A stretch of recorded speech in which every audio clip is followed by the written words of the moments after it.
Hola, si estás viendo este vídeo es porque eres seguidor de la actividad del instituto. Si te gusta lo que hacemos y lo que decimos, puedes apoyarnos. ¿Cómo? Es muy sencillo. Puedes hacerte miembro del instituto o miembro del canal de YouTube. Con la membresía contarás con descuentos y también con contenido exclusivo. Además, estarás ayudando a divulgar las ideas de la libertad. ¡Anímate! Bienvenidos amigos una vez más al Instituto Juan de Mariana. Estamos aquí con Paco Bescos, que es escritor, es publicista y nos va a hablar de un tema que a nosotros nos interesa mucho la educación.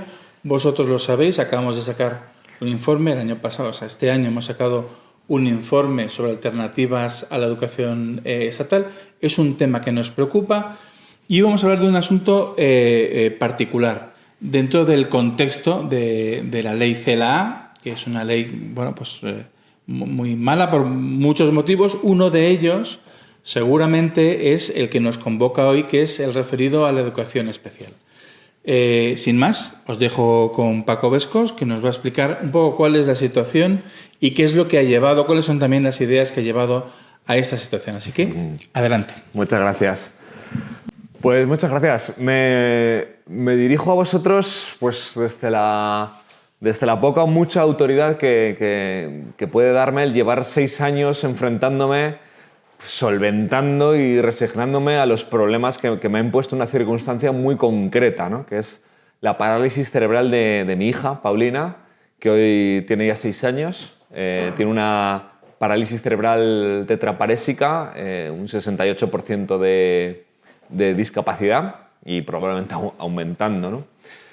Y el objetivo de esta ponencia o charla, o no sé cómo llamarlo, es tratar de convenceros probablemente no sea muy necesario, pero del valor de la educación especial, que es tan cuestionada últimamente desde numerosos frentes, su valor como herramienta inclusiva, ¿no? en determinados casos de alumnos con necesidades especiales, como es el de Paulina. Y para ello, en primer lugar, voy a compartir con vosotros cómo nos ayuda la educación especial en nuestras rutinas, cómo se las arregla para extraer los mayores potenciales posibles, motores, cognitivos y emocionales de mi hija. Y en segundo lugar, voy a intentar explicaros que la discapacidad no puede ser tenida como un relato unívoco y que no se puede pretender aplicar la misma solución a todas las necesidades especiales. Pues, por eso son especiales, ¿no? Y por último, en tercer lugar, os hablaré de la necesidad de defender el modelo de la educación especial según el criterio del bien superior del menor. Y por último, trataré de exponer por qué creo que reducir los recursos de los centros de educación especial o ensayar un trasvase forzoso de los más de 35.000 alumnos que los ocupan al sistema de educación ordinaria supondría un intolerable afrenta a sus derechos individuales. Todo ello, por supuesto, y siempre insistimos en esto, sin negar la necesidad que existe de continuar fortaleciendo y financiando la inclusión en centros ordinarios para aquellos alumnos que puedan beneficiarse de ella, lo que no es lamentablemente el caso de mi hija, pues mientras no nos demuestren lo contrario, ¿no? Voy a empezar diciendo que la parálisis cerebral, la discapacidad, no te avisa de su llegada, o sea, nunca te pilla preparado. Y es uno de esos océanos misteriosos cuya existencia uno prefiere ignorar hasta que de pronto se ve nadando en él, ¿no? Convencido de la necesidad de divulgar nuestra experiencia, aportar un pequeño grano de arena para colaborar en generar una sociedad más inclusiva que mejore la calidad de vida de quienes vivimos esta realidad, escribí un libro que se titula Las manos cerradas y que está en la editorial Silex, publicado en 2020. Que es un libro a medio camino entre la autobiografía y el ensayo y que narra los primeros 4 años de vida de nuestra hija Paulina. En las páginas de este libro trataba de transmitir la sensación de incertidumbre y extravío que uno experimenta cuando repentinamente se ve en una situación tan expuesta y desconocida. O sea, laberintos sanitarios, laberintos burocráticos, laberintos sociales y, por supuesto, laberintos emocionales. Pero al mismo tiempo, en el libro también hablo de todos los mecanismos valiosos de los que disponemos para sobrevivir a estos laberintos. La familia, la comunidad, la atención temprana, los profesionales sanitarios. De todos esos mecanismos, el más importante que hemos encontrado hasta ahora es la educación especial. Y yo así me he obstinado en defenderla con vehemencia siempre que se me ha dado la oportunidad en diferentes medios de comunicación. Yo he descrito la educación especial como un faro, como un centro de alto rendimiento para la inclusión de alumnos como Paulina. He insistido en que tras 3 años vagando por un desierto de frustraciones, como por ejemplo el desastre de la atención temprana, de pronto en la educación especial nos encontramos con certezas, personas que te dicen exactamente qué debes hacer para que tu hija saque el mayor partido posible de su vida y pueda incluirse en sociedad.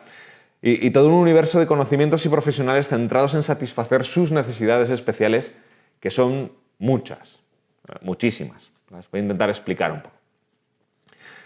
Paulina tiene una grave afectación motriz, para empezar. Por esto necesita que perpetuamente se controle su posicionamiento y que se le trate con fisioterapia. Ustedes pueden preguntar pues, ¿qué tiene que ver esto con la educación? Pues, porque parece algo más sanitario y muchos teóricos se niegan a mezclarlo, ¿no?, por una especie de alergia a patologizar la discapacidad, ¿no? Pues bien, la palabra clave de la educación especial, según mi entender, es sinergia. Y es que el aprendizaje de Paulina está comprometido por su bajo nivel cognitivo, que al mismo tiempo está comprometido por su pobre desarrollo motor. Por entendernos, si una persona motrizmente no puede responder a un estímulo, al final deja de prestarle atención. Yo te llamo, tú no puedes volverte porque tienes un problema motriz, al final cuando te llamo 5 veces dejas de prestar atención. Pero si mejoro tu nivel motor, pues al final te doy más herramientas para responder a ese estímulo, ¿no? Y así mejoro al mismo tiempo su cognición. Pero la cosa no se acaba aquí, porque al mejorar la cognición, al mismo tiempo amplío las ganas de responder a estímulos. O sea, diríamos que despierto tu curiosidad, ¿no? O sea, es decir, yo te llamo, tú me miras, llamo tu atención y te dan ganas de venir hacia mí, de mover tu cuerpo para acercarte. Por lo cual, también te motiva a la hora de mejorar motrizmente. Esto es explicado de una manera muy sencilla y para un caso muy concreto, como es el de Paulina, ¿no? Para mí es como un círculo virtuoso, ¿no?, que se tiene muy en cuenta en su colegio, especializado en parálisis cerebral, donde las bajísimas ratios permiten que en una misma clase convivan pedagogos terapéuticos, psicólogos estimuladores, fisioterapeutas y logopedas, o que se ensaye con posturales, que son una especie de aparatos donde se le puede colocar a los alumnos, y aparatos ortopédicos buscando la mejor posición para atender a estímulos. Así Paulina recibe una atención holística, ¿no?, que le facilita aprender dentro de sus posibilidades y enfrentar unos objetivos realistas para llegar a ser tan autónomo y libre como le permitan las secuelas de su patología. Un ejemplo muy claro de esto es la comunicación, que es una especie de cosa que a la gente le impresiona bastante cuando se la cuento, ¿no? Paulina no puede hablar y apenas se comunica, pero esto no se debe tanto a su carencia cognitiva como a una disquinesia, un problema motriz que le impide coordinar el aparato fonador para emitir palabras o mover las manos para usar el lenguaje de signos, ¿no? Solo en un colegio de educación especial como el de Paulina se le puede dedicar el tiempo y los recursos necesarios para enseñarle a hablar con pictogramas. Pictogramas, entendéis que son dibujos que ella señala para comunicarse, para luego pasar a insertar esos pictogramas en una tablet, lo mismo pero electrónico, y por último empezar a ensayar la selección de esos pictogramas con los ojos a través de una cámara Tobii, que se llama, Tobii es la marca comercial, que permite el uso de la mirada como si fuera un ratón.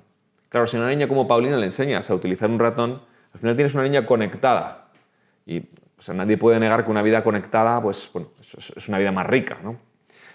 Sin embargo, esto no es algo que se aprenda de la noche a la mañana o simplemente utilizando los ratos libres, es algo a lo que se le tiene que dar un uso continuo en el aula, o sea, desde que Paulina entra hasta que sale. ¿Y qué pasa afectivamente? Bueno, pues los beneficios afectivos y psicológicos de un colegio de educación especial para una alumna como Paulina y sus compañeros, yo creo que radican en el compartir. Y no solo compartir techo con sus compañeros, sino también compartir objetivos, intereses, experiencias. Bueno, creo que esto, y no simplemente estar erradicado bajo un mismo techo, es lo que construye el compañerismo y la amistad, ¿no? Creo que la palabra clave es las relaciones de reciprocidad.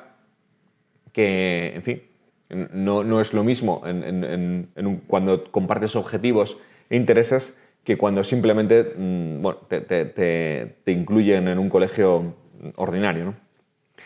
Un colegio de educación especial no es solo un lugar donde se albergan una serie de técnicas para resolver necesidades, sino también es un entorno donde los alumnos y alumnas se sienten seguros para probar, para acertar o errar, para aprender, para mostrar sus sentimientos, etc. Además, para las familias, estas ventajas afectivas pues, también son cruciales. O sea, tú, una vez que llevas a tu hija a un colegio de educación especial, saber que estás en un sitio donde han pasado los padres de otros, 100 alumnos que han estado delante de ti y cómo han superado cada obstáculo, o sea, compartir los unos con los otros los problemas y éxitos de nuestros hijos, es también una necesidad crucial para nosotros. Es decir, normalmente suele uno quejar de los grupos de WhatsApp de los colegios de sus hijos. En el caso de un colegio de educación especial, un grupo de WhatsApp es algo absolutamente fundamental, porque tú estás preguntando por el odontólogo, probablemente el único o uno de los 3 de Madrid que puede manejar un niño con necesidades especiales o a qué ortopedia acudir, etcétera, etcétera, ¿no? Por decir algo como lo que acabo de defender en cuanto a los padres, ¿no? Se nos ha llegado a acusar de no querer salir de nuestra zona de confort. Pero bueno, o sea, cualquiera puede, juzgar la necesidad de que el cuidador se sienta cuidado, ¿no? Hasta aquí he hablado de mí y de mi familia y de Paulina, especialmente de mi hija. Mi testimonio tiene un defecto, sobre todo cuando lo acompaño de imágenes, que es un caso demasiado claro. O sea, el caso de Paulina es absolutamente arrollador de por qué se necesita una educación especial y por qué hay que mantenerla. Hay otros casos en que las necesidades no son tan visibles como el de Paulina, pero son igual de acuciantes. Casos de niños con síndrome de Down, niños con un cierto trastorno del espectro autista, que simplemente por estar en un entorno que no les es favorable, se encierran en sí mismos y retroceden en su autonomía, en su seguridad en sí mismos, como si fuera años. Yo a partir de ahora, he hablado de Paulina evidentemente porque me parecía fundamental transmitir lo que un centro de educación especial aporta a una familia concreta como es la nuestra. A partir de aquí lo que quiero es un poco tomar el nombre de las familias que formamos un colectivo dentro del colectivo, que esto es importante, ahora lo explicaré. Es decir, eso es un colectivo de quienes creemos que la educación especial es la opción más beneficiosa para escolarizar a nuestros hijos, cada uno en su caso individual. Evidentemente, no le niego sus razones a quien quiere escolarizar a su hijo con necesidades especiales en el sistema ordinario y defiendo su derecho a tener apoyos para hacerlo. Nosotros, en cualquier caso, estamos generando un colectivo que se está insertando dentro del colectivo de la discapacidad, ¿no?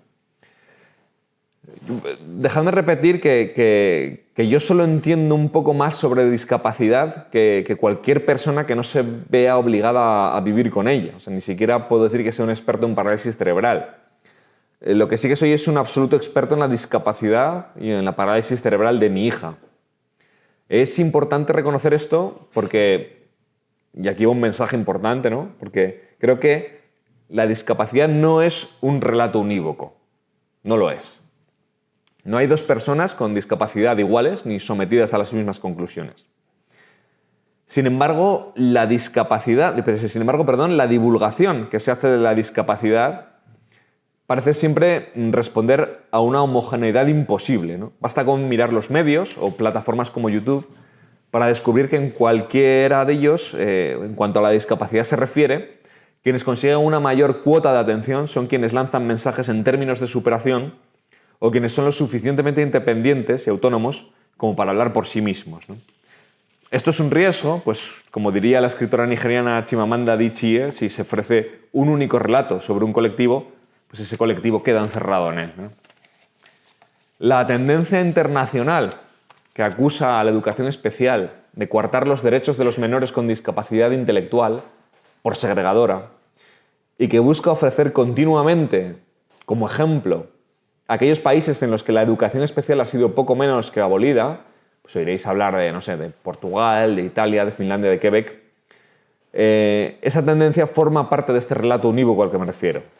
Es un relato homogeneizador que considera la voluntad, ya sea la voluntad individual o la voluntad social y política, como la única herramienta necesaria para superar la discapacidad. Superar en el sentido de que la discapacidad no sea un elemento determinante en tu vida, cosa que es absolutamente delirante. O sea, la discapacidad siempre va a ser un elemento determinante en tu vida.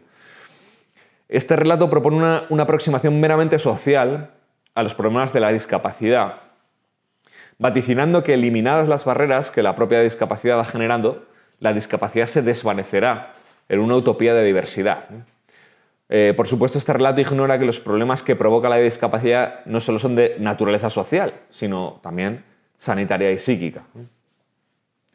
Aquí es muy curioso, lo he mencionado antes, la alergia que provoca el miedo a la llamada patologización, ¿no? que se escucha también en otros sectores, ¿no? Hay una especie de miedo a patologizar la discapacidad, cuando uno piensa que bueno, no hay nada de malo en sufrir una patología, sino no hay que...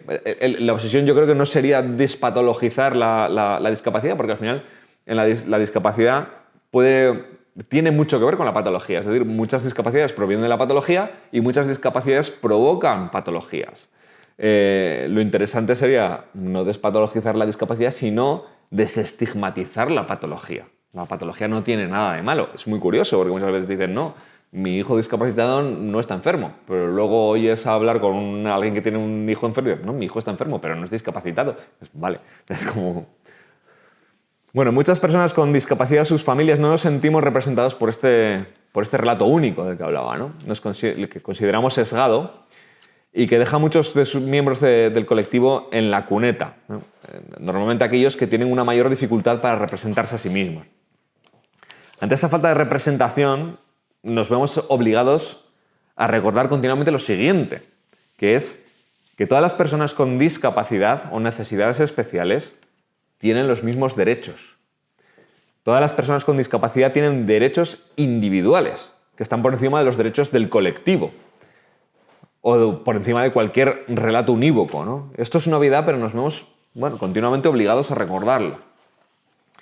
Quienes defienden la abolición del modelo de la educación especial suelen caer en el error de afirmar que lo hacen para defender los derechos del colectivo, pero es que lo cierto es que quienes ostentan esos derechos son los individuos que conforman dicho colectivo, no el colectivo en sí. Cada alumno con necesidades especiales es un sujeto de derecho a la hora de recibir una educación que les sirva para desarrollar su personalidad, alcanzar su potencial y la inclusión en sociedad. Pero como hemos visto, cada alumno y cada alumna con necesidades especiales responde a una distinta condición que requiere un abordaje diferente. Para algunos alumnos con necesidades especiales, la escolarización en la enseñanza ordinaria es una fuente de beneficios, y para otros, sin embargo, como he tratado de demostrar contando nuestro caso en particular, esa misma medida supondría una rotunda merma de sus derechos, pues el modelo ordinario en ningún caso podría dar respuesta a sus necesidades. Y la certeza de que el modelo ordinario nunca podría dar respuesta a necesidades de alumnos como Paulina nos viene dada por las noticias que nos llegan precisamente de esos países que nos ponen como modelo de inclusión educativa. En una noticia reciente del Confidencial incluso nos hablan de Finlandia, ¿no? Que es un poco el paraíso PISA prometido, ¿no? El paraíso de la inclusión, en el que dicen que los profesores están pensando en dejarlo. Cito un extracto del artículo que es muy reciente, repito. Dice, los requisitos para pasar a formar parte del cuerpo de docentes son de los más elevados de Europa. Y entrecomillado, dice, siempre han tenido una gran autonomía y podían dar las clases que consideraban que era más apropiado. Recuerda Pennanen, que es uno de los profesores entrevistados. Sin embargo, han sido también los grandes perjudicados por las reformas de los últimos años. Uno de los grandes ejemplos es el modelo de apoyo en 3 niveles que se ha implementado para favorecer la educación inclusiva. Las reformas como esta les han dado mucho más trabajo porque los estudiantes con necesidades especiales tienen que estar en el mismo aula que el resto, así que deben emplear más tiempo en atenderlos, pero el tamaño de las clases ha aumentado. y no han recibido una formación específica, recuerda el finlandés. Una de las quejas más frecuentes entre los profesores ha sido la de que este programa, que arrancó poco antes de la crisis financiera, no ha recibido suficiente apoyo económico. Los niños con problemas especiales no han tenido refuerzo de personal y el tamaño de las clases es grande. No es el único país con problemas. Italia, que también ha sido puesto como ejemplo de inclusión educativa, de allí también nos llegan estudios como este que analizan el burnout de profesores de sosteño, es decir, profesores de apoyo, y estudios en el cual encontramos palabras como esta, entrecomillado de estudios antropológicos de profesores de sosteño. Uno que dice: he trabajado durante varios años con un niño con autismo agresivo y autolesivo. Se parecía a Tila. Tenía ansiedad y estrés. Quería rendirme y lo hice. No soy bueno para el apoyo. Otro que dice: si me pasa un estudiante autista en clase, ¿qué debo hacer? ¿Puedo hablar con él sobre la ley 104? Yo debería de ser su punto de referencia y no al revés. Esto es muy importante. Es decir, en unas clases el que tiene que ser un punto de referencia es el profesor. No debe girar toda la clase en torno a un alumno. Y por último, que es el testimonio de Italia que me parece el más representativo, uno que dice: he visto a muchos compañeros que no ocultan que se han embarcado en el camino del sosteño por ganar puntos. No los juzgo, pero puedes ver que a algunos les gustaría hacer otra cosa y quedarse en otro lugar. De Francia, que es quizá el ejemplo más un poco espectacular, también nos llega una noticia después de que en 2005 se impusiera la ley de escuela inclusiva, en la que Chirac cerró los centros de educación especial. Nos encontramos con esta situación en 2019. Leo extracto de la noticia. El titular... Leo. Lo más relevante es el éxodo masivo de padres con hijos con necesidades especiales a Bélgica, en donde hay colegios especializados y métodos adaptados para cada caso en particular. Cada año en Bélgica se hacen 350 plazas para niños en el espectro franceses. Se calcula que 4.000 niños y adolescentes franceses están escolarizados actualmente en el país vecino. La paradoja es que es el Estado francés quien paga la escolarización y el alojamiento de los niños y sus familiares en Bélgica, ¿no? Podríamos mencionar más cosas sobre Portugal, sobre Inglaterra, sobre Quebec, pero nos quedaríamos sin tiempo. Como veis, las noticias de experiencias en inclusión educativa total, en otros países, a los padres de niños y niñas con necesidades especiales, lejos de tranquilizarlos, nos aterran. Un, extremista de la inclusión podría decir: claro, es que todos los testimonios, todos los casos que has leído, se debe a que no se han destinado suficientes recursos para la inclusión. Claro, a mi respuesta es yo como padre digo: vamos a destinar más recursos a la inclusión nosotros que Finlandia. Es como, yo tengo el dicho de que Tarzán no agarra una liana antes de soltar otra, ¿no? Si provenimos de experiencias tan traumáticas durante los 3 primeros años de vida como la búsqueda de una atención temprana, gratuita, de calidad, que está absolutamente denostada, no me puedo creer ahora que se vaya a emplear unos recursos en inclusión que no se han empleado en Finlandia, ¿no? Yo ya os he contado las rutinas de las que se beneficia Paulina en su colegio de educación especial. Realmente, si en aras de la supuesta inclusión tuviera que conformarme con menos, no lo vería de otra manera como una merma intolerable de sus derechos y como un recorte encubierto, ¿eh? Tampoco entiendo los motivos. Tengo por aquí apuntados. Y no entiendo los motivos que nos dan. Yo ya llegó un momento que de tantas entrevistas que hacía y me preguntaban sobre los beneficios de la educación especial y por qué estábamos en contra de cambiar a nuestros hijos a educación inclusiva, llegó un momento que era como: vamos a tener que cambiar la carga de la prueba. No me preguntes a mí qué veo la educación especial. Vamos a preguntar a los obsesivos de la inclusiva qué van a hacer para que nuestros hijos estén igual de bien en educación inclusiva, ¿no? Luego además están las cifras, ¿no? Voy a intentar desgranarlas. estos motivos para cambiar a nuestros hijos a inclusiva, ¿cuál puede ser? ¿Una mayor inclusión? Bueno, ya os he explicado cómo una mayor inclusión, en muchos casos, como evidentemente es el de mi hija, acabaría convirtiéndose en una mayor exclusión, ¿no? Este motivo para terminar con la educación especial o reducirla a una mínima expresión puede ser para acabar con una supuesta segregación sistemática de alumnos con necesidades especiales a colegios de educación especial. Vamos a mirar las cifras, ¿no? Los alumnos matriculados en estudios no universitarios en España son más o menos 8 millones, un poco más de 8.200.000, un poquito más, ¿no? Los alumnos con necesidades especiales son 217.000, es decir, un 2,64% de todos los alumnos. De ellos, los que tienen necesidades especiales y están escolarizados en ordinaria son 181.389.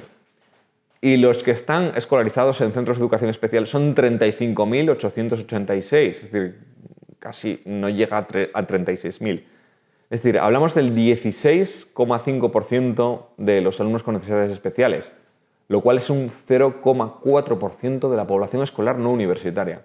¿Eso realmente es una segregación sistemática de alumnos? O sea, a mí realmente no me...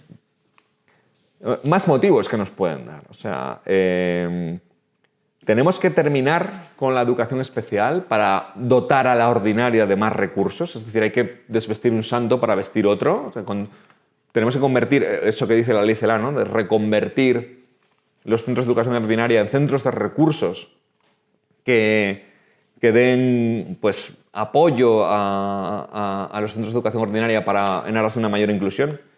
Más cifras. Hay 400 centros de educación especial en España. Centros escolares o universitarios hay 28.000.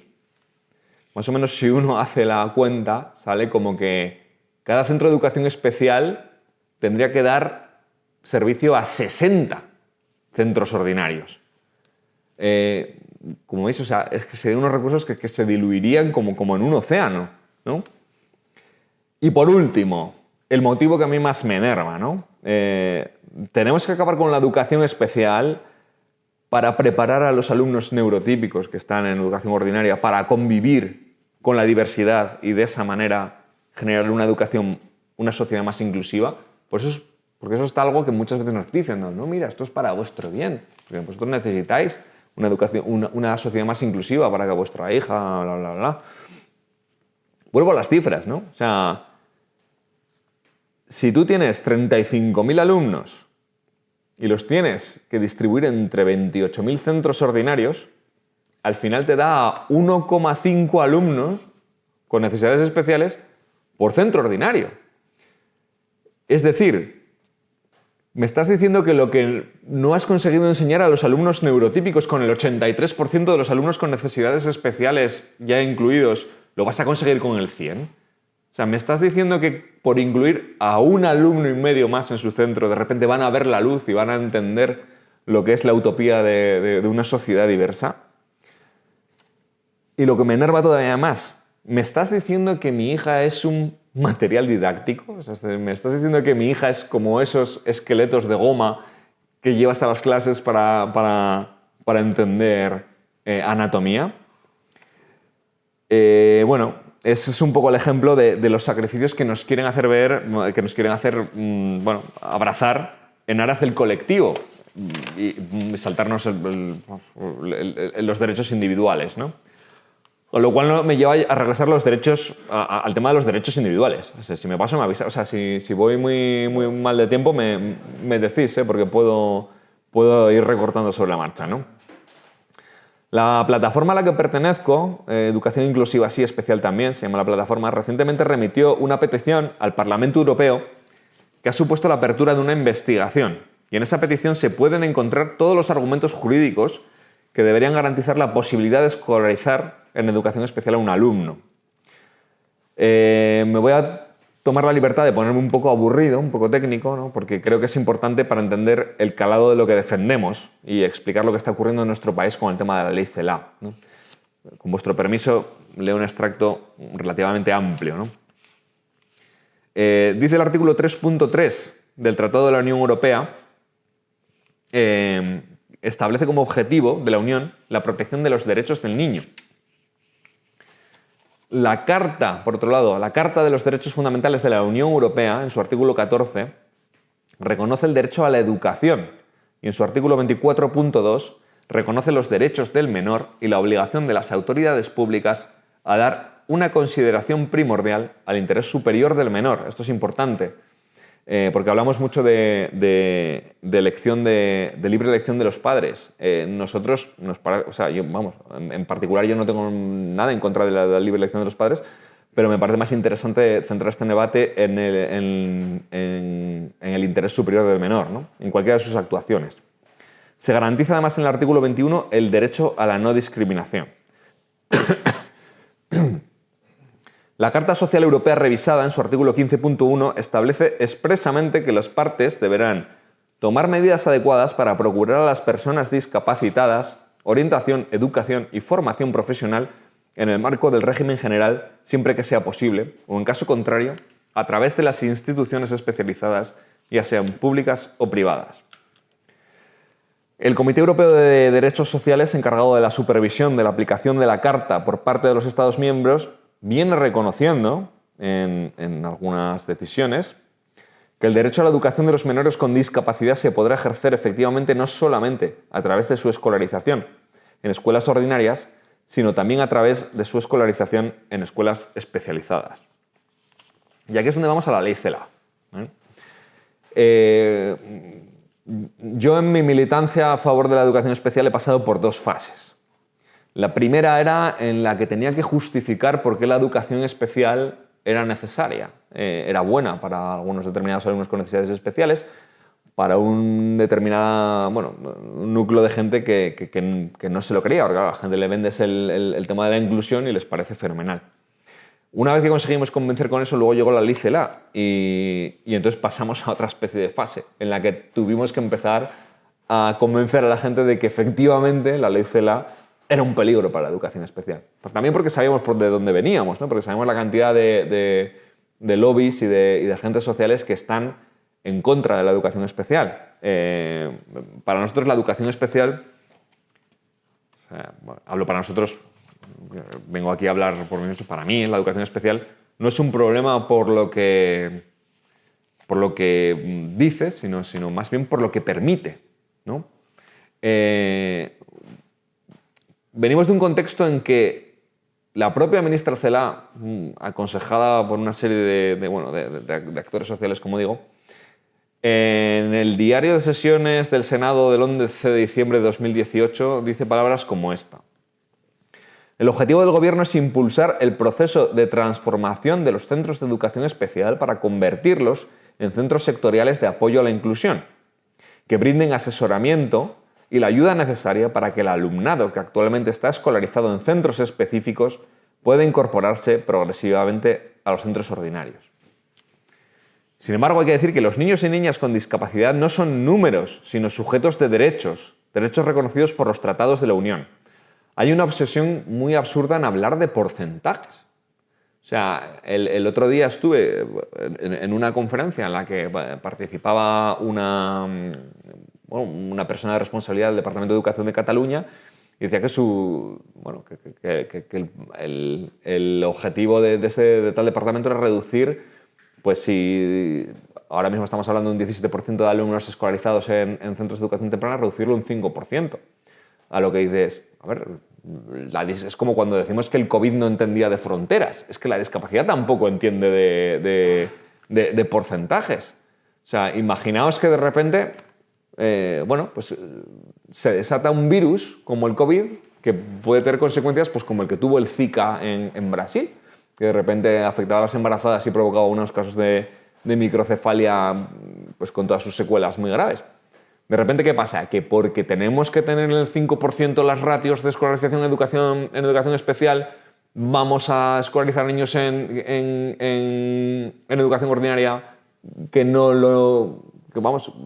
en su perjuicio. Pues eso, es que tenemos que pensar siempre en el caso individual, no en porcentajes, es absurdo, ¿no? Como digo, bueno, no puede fijarse como objetivo la reducción arbitraria de porcentajes en la educación especial en España, desconociendo las verdaderas necesidades de cada uno de los menores cuyo derecho a la educación se vería afectado.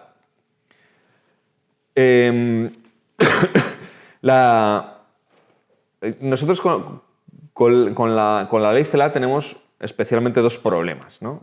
Dos huecos donde vemos que la ley CELA es tremendamente ambigua, se puede interpretar de muchas maneras, ¿no? Y hay dos huecos donde vemos que se nos pueden colar todos los demonios, ¿no? Uno de ellos es la famosa disposición adicional cuarta. En la disposición adicional cuarta, la ley CELA ha previsto la elaboración de un plan para que en el plazo de 10 años los centros de educación especial se transformen en centros de referencia y apoyo para los centros ordinarios. Dicho plan, de momento, en el momento de la redacción de la ley no tenía dotación presupuestaria alguna. En la memoria económica de la ley decía que, como todos los recursos iban a ir de la especial, no hacía falta dedicar más recursos. Actualmente la ministra Alegría, cuyo cambio la verdad es que se ha notado para bien, ha decidido dotar de 43 millones de euros un plan para la inclusión ordinaria en España.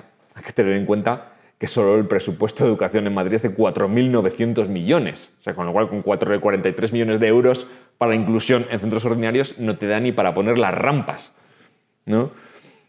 Este plan, como digo, prevía el trasvase de alumnos de educación especial a educación ordinaria, dejando únicamente en los centros de educación especial aquellos que requieran una atención muy especializada. El problema de la ley es que no definía en ningún caso qué significaba una atención muy especializada.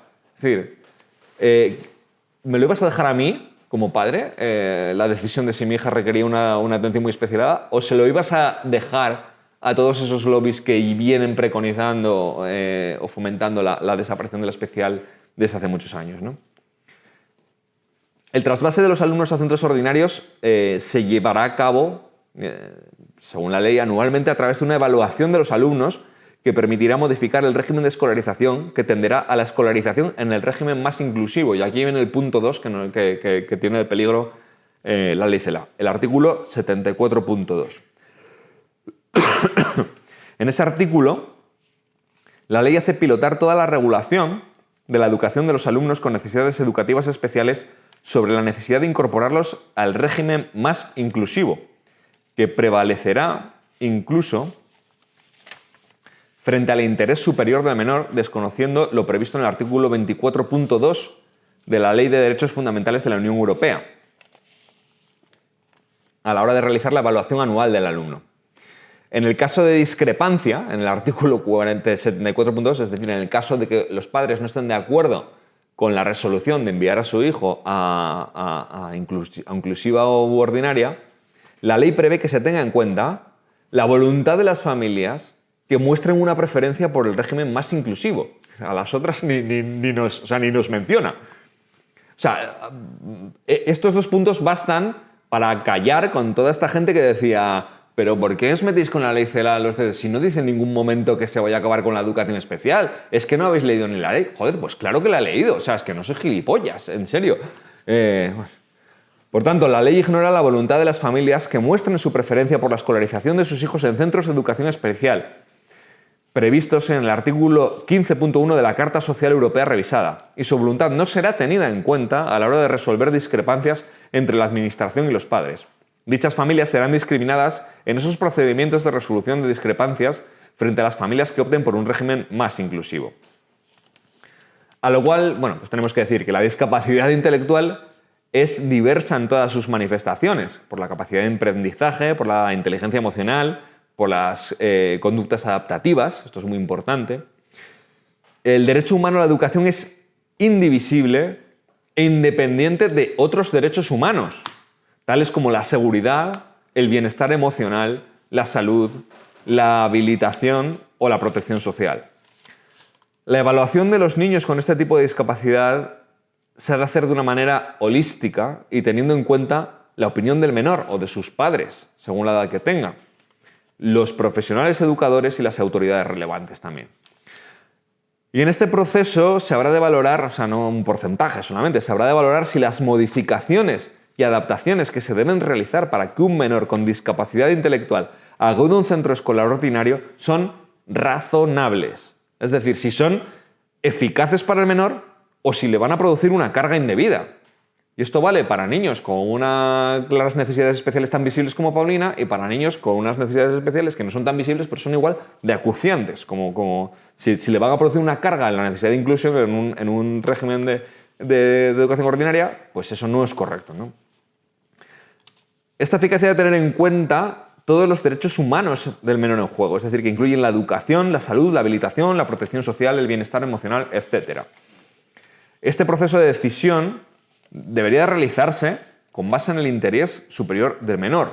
El interés superior del menor, o sea, antes hablaba de la libre elección de los padres. En el mundo de la discapacidad, esto es un tema un poquito más peleagudo, ¿no? Porque bueno, hay métodos terapéuticos, etcétera, etcétera, que científicamente están contraindicados y hay pues, muchos padres que bueno, pretenden desescolarizar a sus hijos para dedicarlos a estos métodos. Pero bueno, esto no quiere decir que no exista un abanico lo suficientemente amplio como para ejercer la libertad y dejarnos un poco el delirio fuera, ¿no? Por lo tal, hablamos de tomar siempre aquella medida que asegure la máxima satisfacción de todos los derechos afectados que sea posible. Esto sería un poco pues, el bien superior, el interés superior del menor, ¿no?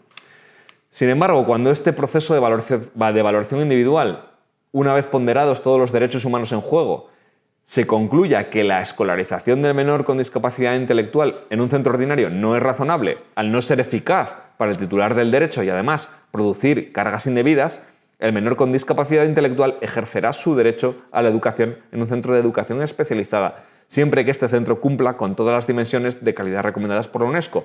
Y una cosa podemos presumir en España, otras muchas cosas no, pero los centros de educación en España son muy buenos, y lo digo como usuario.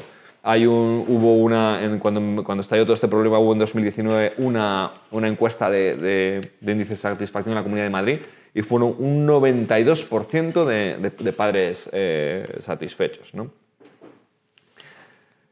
¿Qué pasa? Bueno, en consecuencia, evidentemente, el derecho del menor con necesidades educativas especiales solo podrá ser garantizado cuando la protección del interés superior del menor sea el fin que determine la modalidad de su escolarización, siendo la inclusión en régimen ordinario un elemento más a considerar, no el único. O sea, en función del interés superior del menor, tú puedes escolarizar a tu hijo en ordinaria o en especial. ¿Cuál es el problema?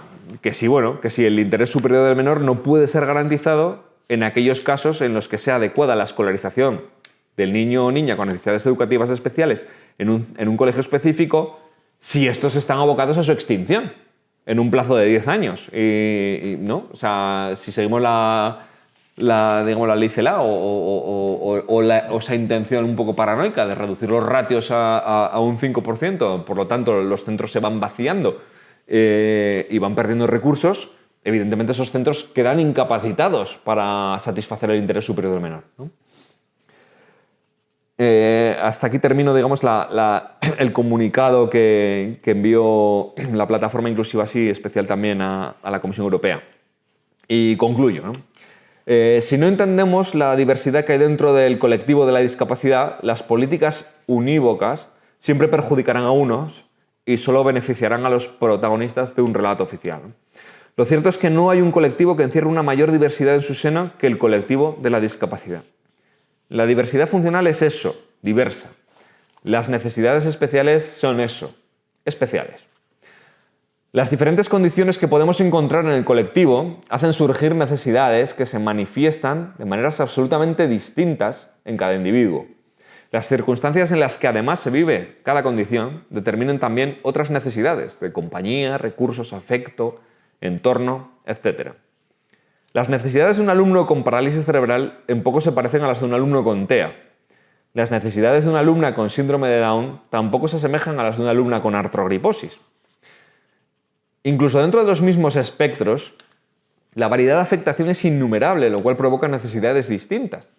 En la clase de Paulina hemos celebrado este año la evolución de un compañero que se desenvolvía tan bien cognitivamente que los padres, aunque con miedo, han decidido escolarizarlo por primera vez en ordinaria, con el apoyo de especialistas.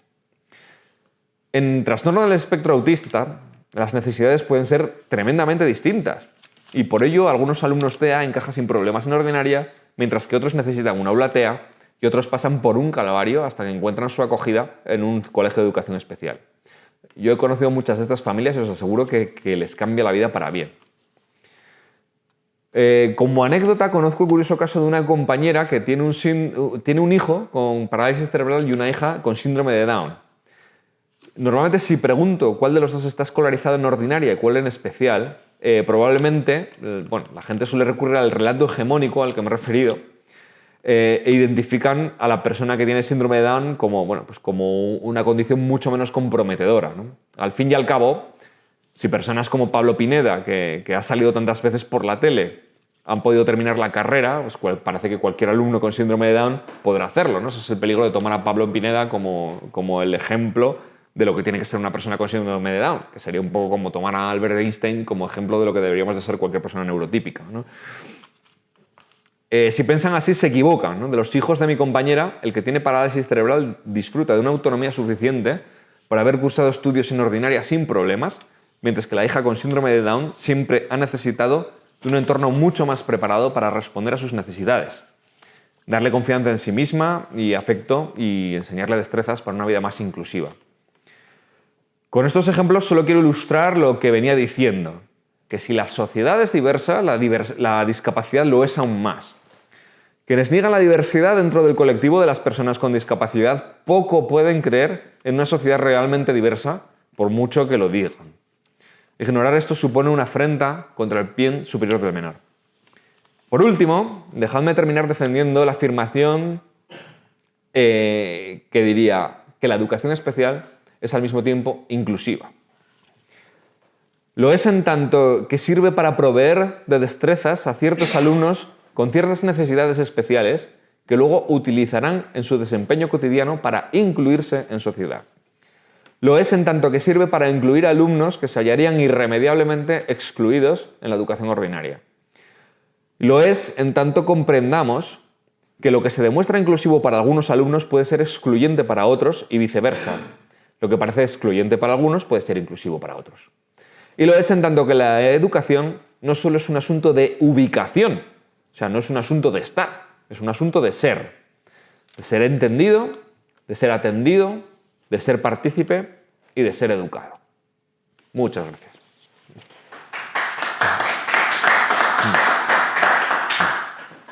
Bueno, muchas gracias, Paco. Muchas gracias de verdad, porque es un tema, tú lo has hecho ver claramente, con muchas aristas, la verdad, muchas aristas, como son siempre los temas educativos, ¿no? Y además, sobre una realidad que es ya de por sí compleja, ¿no? Y diversa. Eso es verdad, es curioso, ¿no? Cómo se habla en nombre de la diversidad y se parte de una especie de homogeneización, ¿no? Es algo chocante. Yo te quería preguntar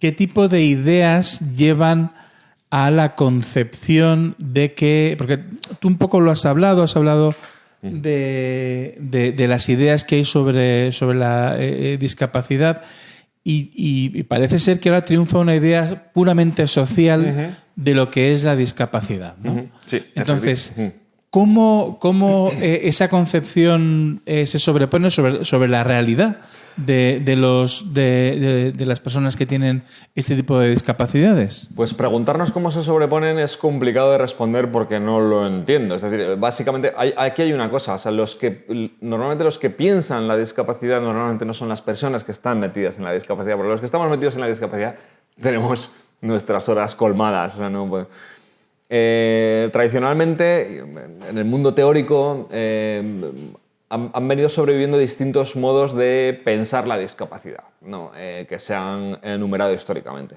El primero de ellos era el el modelo segregador, que era básicamente lo que vivíamos siglo XIX, principios del siglo XX, o sea, tú tienes un niño con discapacidad y lo escondes, ¿no? Lo metes en una institución, lo escondes en la última habitación de tu casa, etc. Poco a poco, por motivos evidentemente de humanidad, fue siendo sustituido por un modelo que luego dio en llamarse médico rehabilitador, ¿no? Que era un modelo que entendía la discapacidad solo como desde un punto de vista biológico, única y exclusivamente, a lo cual se le fue poniendo ciertas pegas porque la persona con discapacidad que no respondía a la rehabilitación o no respondía al tratamiento médico, inmediatamente era abandonada. El problema es que al implantar una crítica sobre este modelo nos pasamos de frenada y nos fuimos directamente al modelo social, que es ahora mismo el hegemónico. El modelo social, que es de corte bastante posmoderno, lo que te viene a decir es que la discapacidad es un problema eminentemente social. Diferencian con bastante insistencia entre lo que es, digamos, la deficiencia y la discapacidad. Una deficiencia, digamos, es un problema de corte biológico, como puede ser la miopía. Yo soy miope, ¿no? Por ejemplo, tengo una deficiencia en la vista. Pero la discapacidad responde más a una imposibilidad de la sociedad a responder a esa deficiencia, ¿no? Es decir, si yo soy miope y la sociedad no es capaz de hacerme gafas, soy discapacitado, ¿no? Eso en principio suena muy bonito, pero claro, hay que entender hasta qué punto pueden llegar ciertas deficiencias, que pueden ser muy grandes, y hasta qué punto la sociedad hay veces que se ve superada a la hora de responder a esas deficiencias, ¿no?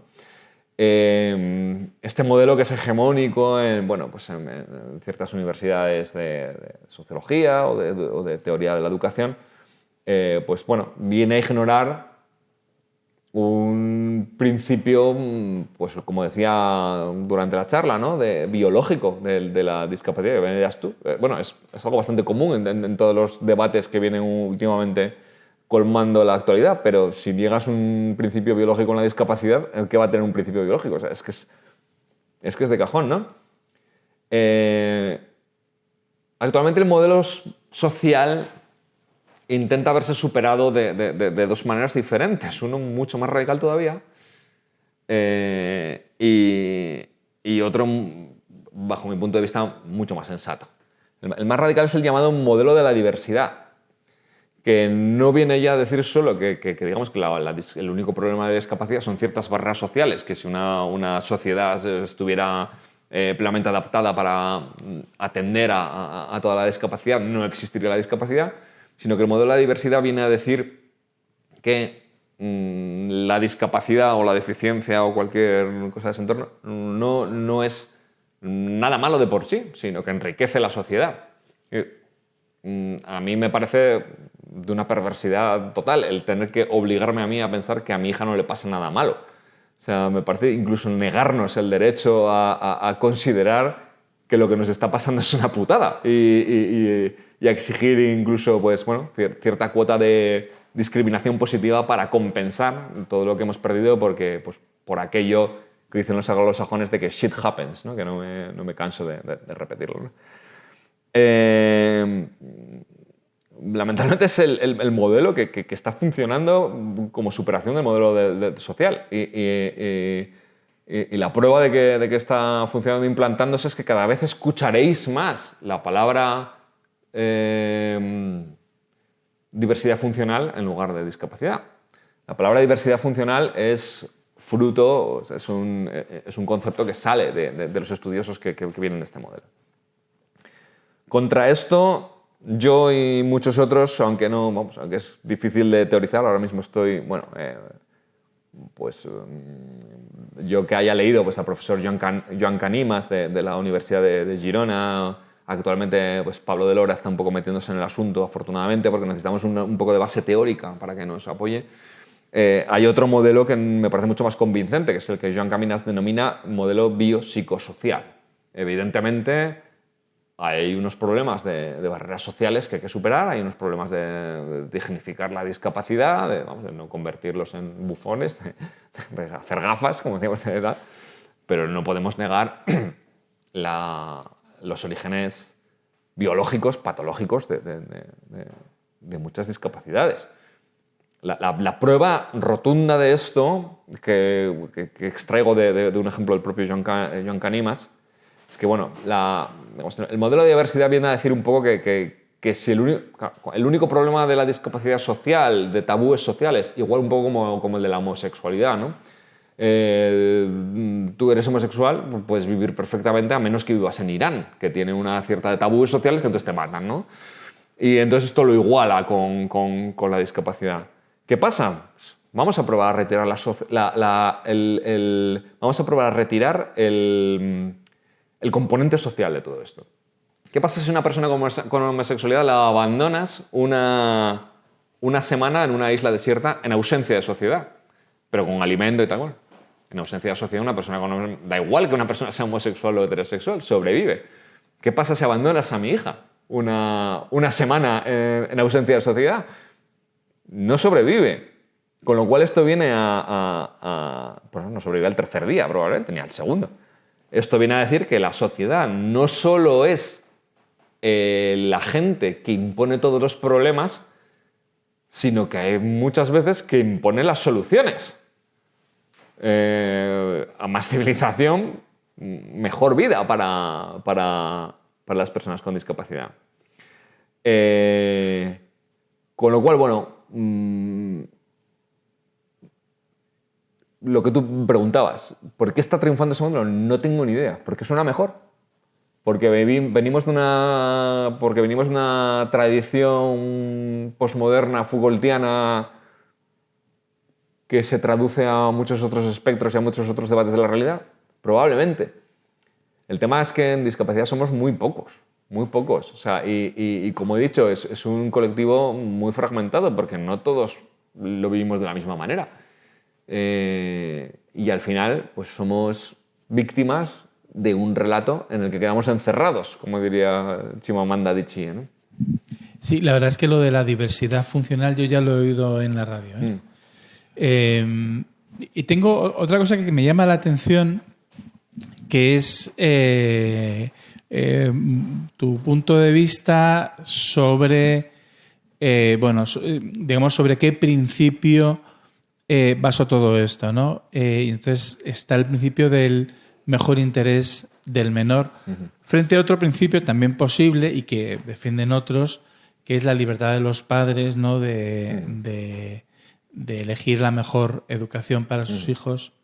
Y me llama la atención por dos motivos.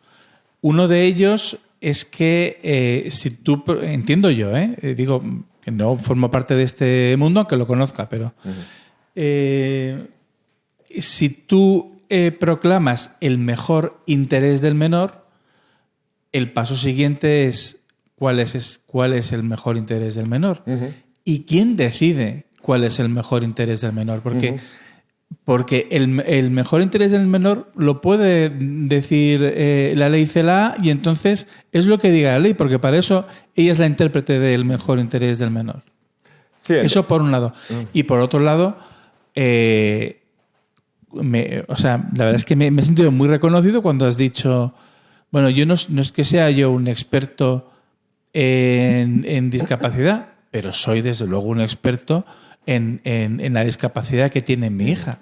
Es decir, tú pasas muchísimas horas desde hace años con ella y la conoces perfectamente y por tanto eres mejor juez de qué es lo que puede ser bueno o malo para tu hija.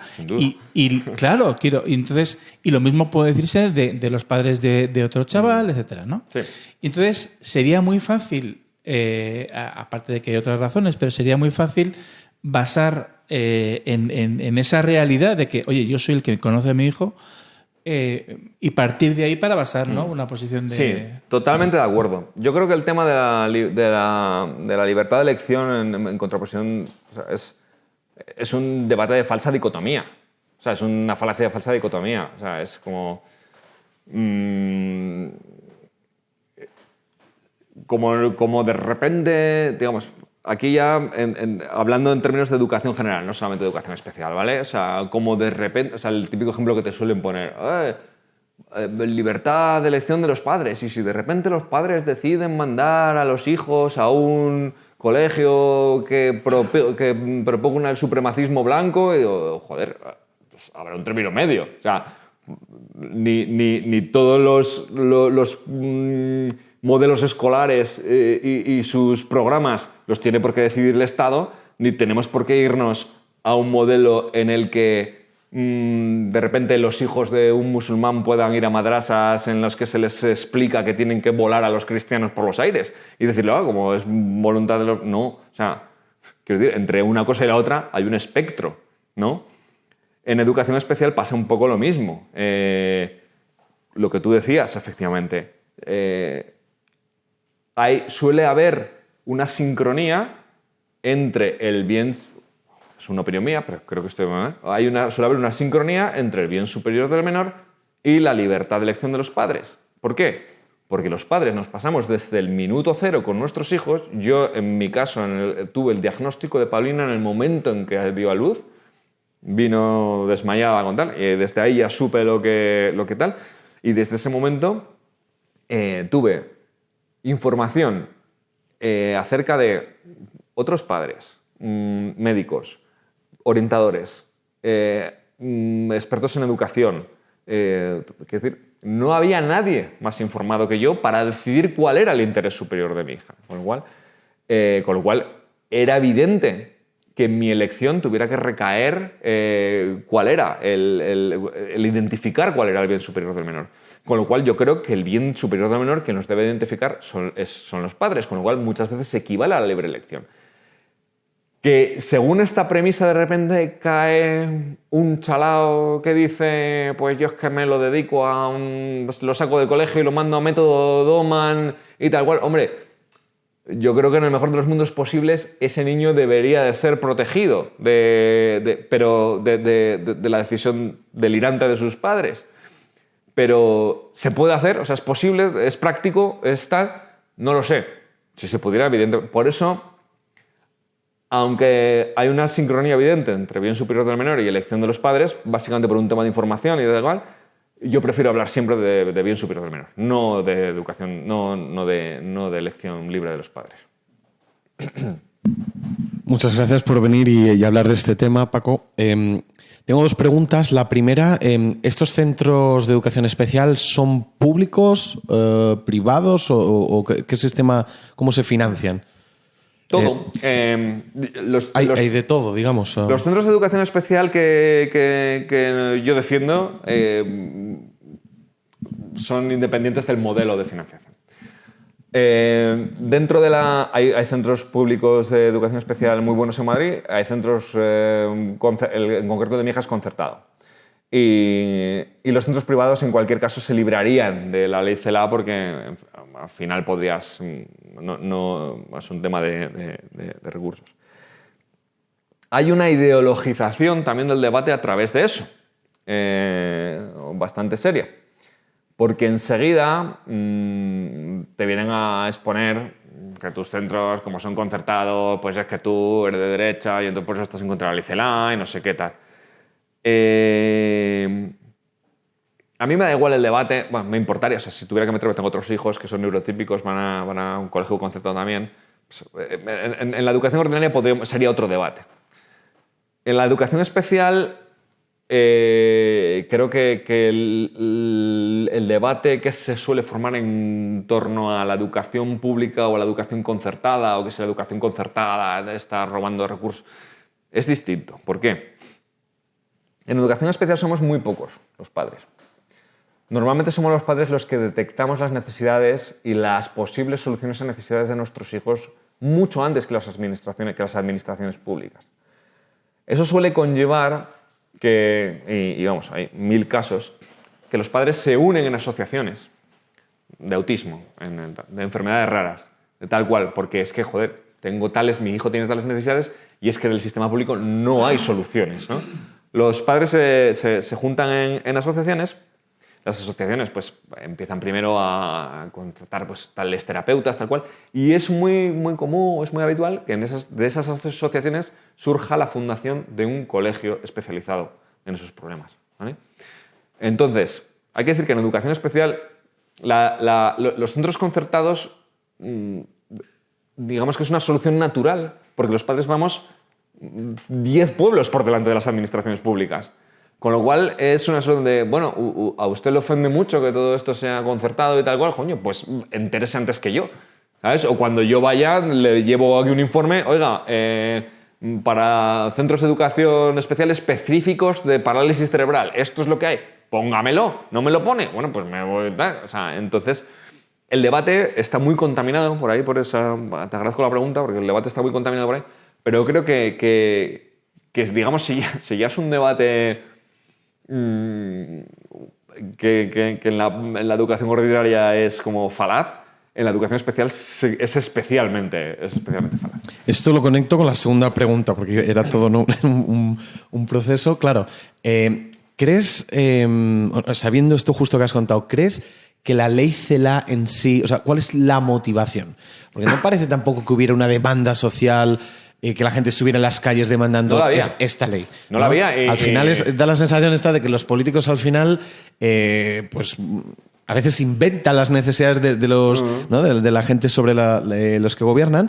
Entonces, ¿crees que es un tema de simplemente que son naif y dicen, bueno, pues vamos a aprovechar estos 4 años de legislatura y nos sacamos esto que nosotros queremos con nuestras buenas intenciones tal? ¿O crees que hay un tema ideológico detrás, como se asocia, digamos, los centros especiales a pues, las escuelas, digamos, concertadas o directamente privadas, algo muy especializado, y digamos que desde los defensores de la educación pública siempre al final tiende a ser educación más uniformadora, digamos, ¿no? Y lo privado suele ser de forma natural, tampoco sin meter mucha ideología, suele tender a algo más especializado a cada pues, cliente o individuo, o en este caso, muchacho o muchacha, ¿no? Estudiantes.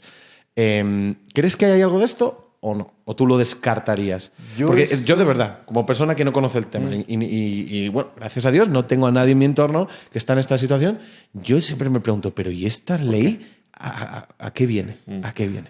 Pues yo esto lo explico única y exclusivamente por el principio de Hanlon, de que los grandes males se hacen más por ignorancia y por estupidez que por otra cosa.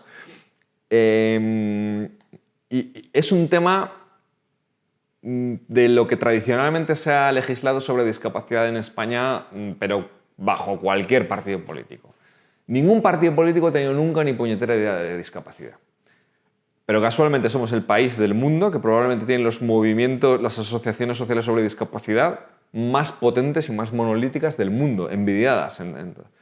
Con lo cual, no ha habido ningún partido en el gobierno que no hiciera nada que no propusiera CERMI, ONCE, Plena Inclusión, Solcom, etcétera, etcétera.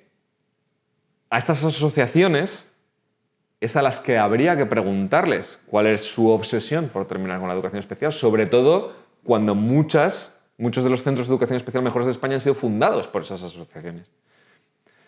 Habría que preguntarles. A mí me están grabando y no puedo decir porque creo que ¿sabes? Pero yo he ido a muchas entrevistas con el presidente de nuestra plataforma y tal, y a debates a los que estaban invitados representantes de esas asociaciones y no querían venir a debatir con las familias. Había que preguntarles por qué. Yo off the record os digo lo que creo, porque es, pero no creo que... No quiero que me graben diciendo. Bueno, pues nada. Con esta perspectiva de saber dentro de muy poquito off the record qué es lo que piensa Paco al respecto. No, en serio, muchísimas gracias por venir aquí. Muchísimas gracias de verdad por traernos este tema. Creo que es un tema muy importante. Ya sabéis que todo lo referido a la educación para nosotros es muy relevante. Y nosotros también defendemos la libertad, por supuesto, en este ámbito.